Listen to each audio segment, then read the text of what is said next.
Hello mga sangkay, mga kalingap. Welcome back to my channel. Ito po muli ang yung sangkay sa Sangkay Longs muling nagbabalik. Kumusta? Kumusta kayong lahat? Sana nasa mais na kalagayan ang lahat. Mapadito sa Pilipinas or sa mga nasa ibang bansa, dobling ingat tayo, no? So, mega love shoutout sa inyong lahat sa Team Sangkay Original, Team Sangkay Sponsors, Team Kalingap, Kuya Val, at Edna Kalingap Rob. Sa lahat ng aking mga followers, supporters, and subscribers, sa mga lolos, lolas, OFWs, and PWDs, mega love shoutout sa inyong lahat, and of course, I love you all. Ayan. Mega love shoutout kay Tita Minara Milyong, Tita Kong Vayots, kay Manay Tere ng San Diego, California, kay Mother Nenny Vivas ng Washington, D.C., at sa inyong lahat na patuloy na sumusuporta at nagmamahal kay Sangkay, mega love shoutout. Ganon din po sa aking mga kasamahan sa Kalingap Watchers. Nandiyan dyan si Horbin TV Vlog, Buddy TV 143, Brenda Garcia, Marizel Arevalo, Ching Budayaw, 12 Midnight Vlog, Rhea Mix Vlog, Edgar Elia, Irene Miguel Passion, Twins Vlog, Joy Joy, Kabebing Beshi Channel, Lovely Rose Kimura, Maricel Torres, Sweetie Pearl Vlog, Quintana nga pala, Simpleng Buhay Vlog, Trico Vlogs, Lorna Rodriguez, Ana Rita Rias TV, Esther Mores, Beth Bishop, and also kay Madam Edna Taitus, no? So, Madam Edna, no, alam ko mag-undergo ka ng surgery. Ingat po, no? Sana maging successful and gumaling ka kaagad, no? So, ngayong araw na ito mga sangkay, may pag-uusapan tayo. Ito'y patungkol sa aking napanood or nabasa, no, sa FB page ng Jom Carl 18, which is alam natin na ang Jom Carl 18 na FB page, no, nandito lahat ng mga paninira, no. Mga naka-anonymous yung mga nag-post dyan para hindi ma-identify kung sino nga sila, no. And matagal na ito na nagiging issue itong FB page na ito na parang walang control, no. Wala na yatang admin dito na ma-manage, kaya malaya yung lahat ng tao, no, na nakakapag-post and nailalagay nilang anonymous ang kanilang pangalan, no. So kahit sino pwedeng maggawa ng anonymous, no, kasi diyan sa FB page may pipindutin ka lang na magiging anonymous ang pangalan mo, no, na maitatago ka yung pangalan mo, yung identity mo. Pero yung nakakakita lamang dito yung admin kung sino ka, kung sino itong si anonymous na ito. So kahit ako, no, pwede akong mag-post diyan, no, pagka-member ako, tapos kiklik ko lang, magiging anonymous ako. So lahat ng mga tao na nagpo-post dito malaya, no, kasi naitatago yung kanilang identity. Ito yung nakita ko, no, at nabasa ko. Basahin ko sa inyo. Ako naman, sabi ni anonymous participant, ako naman, total ayaw nyo tigilan si Joms. Ito kaya itong kupal na ito. Bakit di mo ma-post? Kasi alagan nyo. Yan ang totoong may anak at live-in. Sige, ayaw nyo tigilan si Joms. Di ko din titigilan itong kupal na ito. Puro kayo bintang, puro kayo halukay sa buhay ni Joms. Yan idol nyo, ang bantayan nyo. Bantayan nyo yan, aha, at baka mabuntis ng di oras yung ka-love team niya nang wala sa oras kasi saksakan din ng lande. Pweh. So, nandito kalakip yung pictures ng anak ni Mikoy. Si Mikoy ang tinutukoy niya dito, no. Andyan si Mikoy, may kasamang babae, may kainuman, no. Tapos may nakita pa akong pinost, no, na si Mikoy, no. Sabi ko ba si Jomar? Si Mikoy, no? Si Mikoy yung may kainuman. May nakita rin akong post na picture na nasa mountain, parang nag-hiking yata itong si Mikoy, no, kasama yung girl nakatalikod. So, dito sa mga ganitong klaseng post, no, sa totoo lang, dito nasisira yung kalingap, no. Dito nasisira yung kalingap dahil sa mga fanatiko, no, sa mga fanatikong ganito.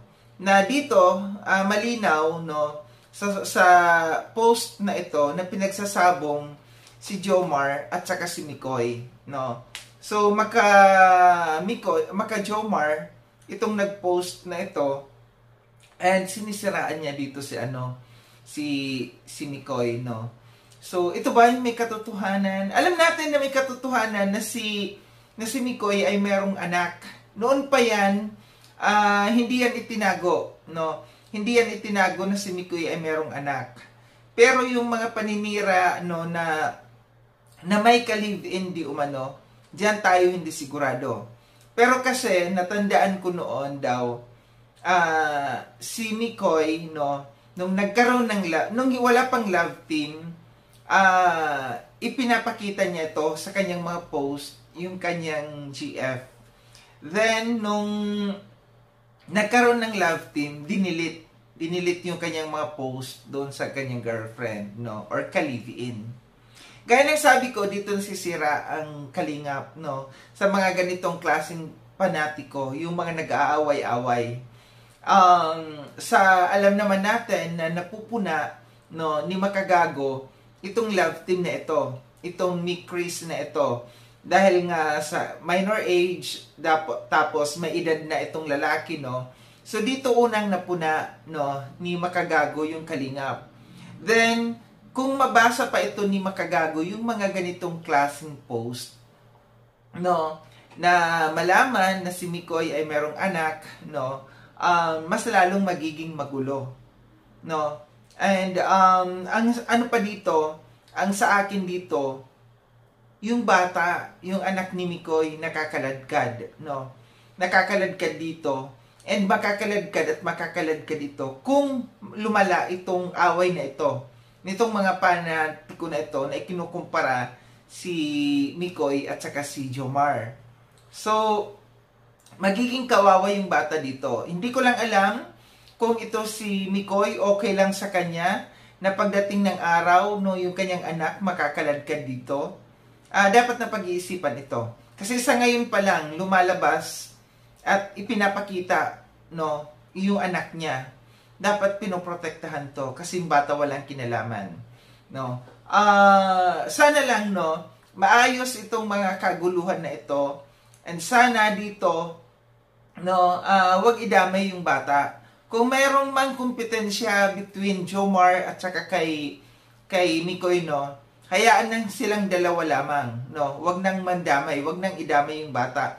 Pero dahil nga sa mga panatiko na ito na gusto mamersonal, gusto kunin, pero gustong maka-strike, ika nga, dito sa kay Mikoy, ito yung anak niya ang ginagamit, no.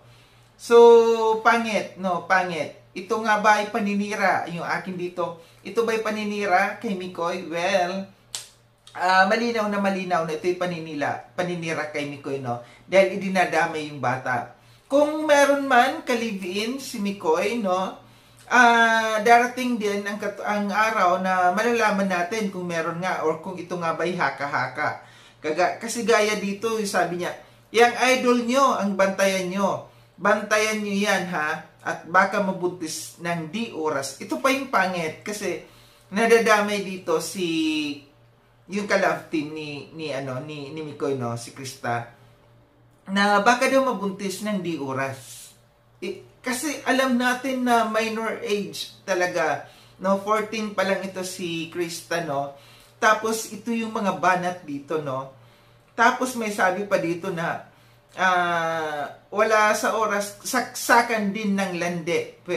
So ibig sabihin si Krista, saksakan din daw ng lande. So hindi ko alam, no, kung ito ba ay magiging healthy dahil minor age itong batang ito, si Krista, no, na kung ito'y lumala, no, kung ito'y lumala lalo't sa mga ganitong salita, no, na baka mabuntis.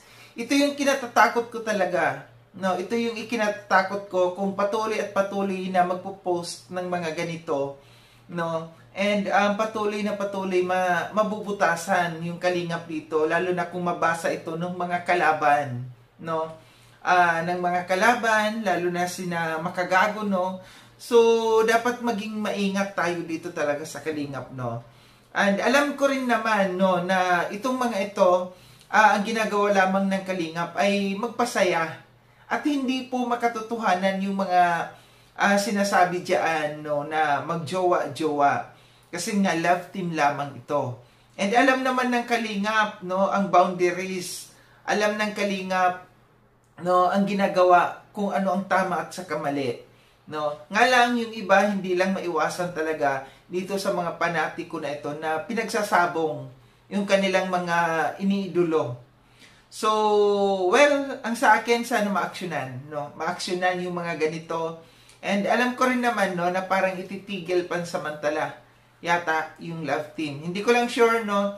Wala pa tayong kasi tahimik naman si Kalinga Prab, no, sa mga pangyayari. And iwasan natin talaga na mapulaan yung kalingap ng mga ganito, no.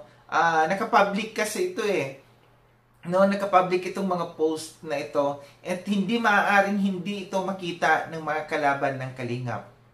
So ito lang aking reaction patungkol dito, no, na maging maingat tayo, no, sa mga pangyayari lalo na ngayon ang kalingap ay nahaharap sa mga intriga, no, ng mga vloggers, ng mga anti-kalingap, no, na lahat ng mga paninira nandiyan dyan.